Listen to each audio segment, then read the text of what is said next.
ఒకరు కాదు ఇద్దరు కాదు 100 మందికి పైగా భారతీయులు అమెరికా కారణంగా నానా ఇబ్బంది పడుతున్నారు. తమను రక్షించండి అంటూ వేడుకుంటున్నారు. సాయం కోసం బిక్కుబిక్కుమంటూ ఎదురు చూస్తున్నారు. అక్రమ వలసదారులపై అమెరికా ఉక్కుపాదం మోపడంతో వందలాది మంది భారతీయులు పనామాలో బందీగా ఉన్నారు.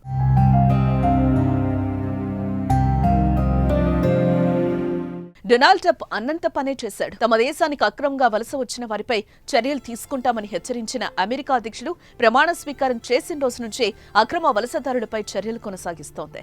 అనుకున్నట్లు అక్రమ వలసదారులను వారి వారి దేశాలకు పంపుతున్న ట్రంప్ యంత్రాంగం అత్యంత క్రూరంగా వ్యవహరిస్తోందనే విమర్శలు వస్తున్నాయి. ఈ క్రమంలో పనామాలోని హోటల్లో భారతీయులు సహా వివిధ దేశాలకు చెందిన 300 మందిని నిర్బంధించింది. దీంతో వారు దారుణమైన పరిస్థితులను ఎదుర్కొంటున్నారు. దానికి ప్రత్యక్ష సాక్ష్యం ఇవిగో ఈ ఫోటోలే.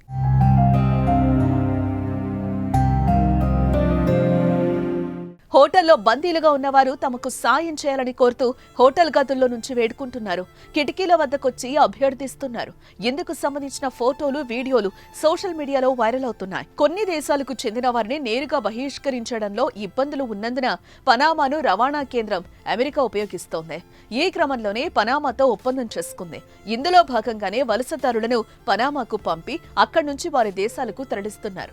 ప్రస్తుతం హోటల్లో బంధించిన వారిలో భారత్, నేపాల్, ఇరాన్, శ్రీలంక, పాకిస్తాన్, ఆఫ్ఘనిస్తాన్, చైనా సహా పలు దేశాలకు చెందిన పౌరులు ఉన్నారు.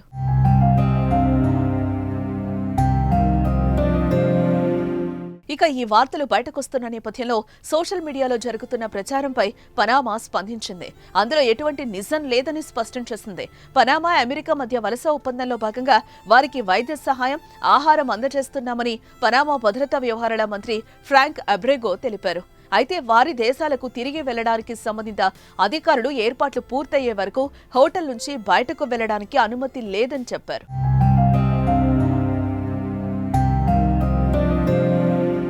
ఇక ఈ వలసదారుల్లో 40% కంటే ఎక్కువ మంది స్వచ్ఛందంగా తమ దేశాలకు వెళ్లటానికి విముఖత వ్యక్తం చేయడంతో ఇబ్బందులు ఎదురవుతున్నాయి. కొందరు తాముండే హోటల్ గది కిటికీల వద్దకొచ్చి సహాయం కోసం వేడుకుంటున్నారు. మా దేశంలో రక్షణ ఉండదు అని ఆవేదన వ్యక్తం చేస్తున్నారు.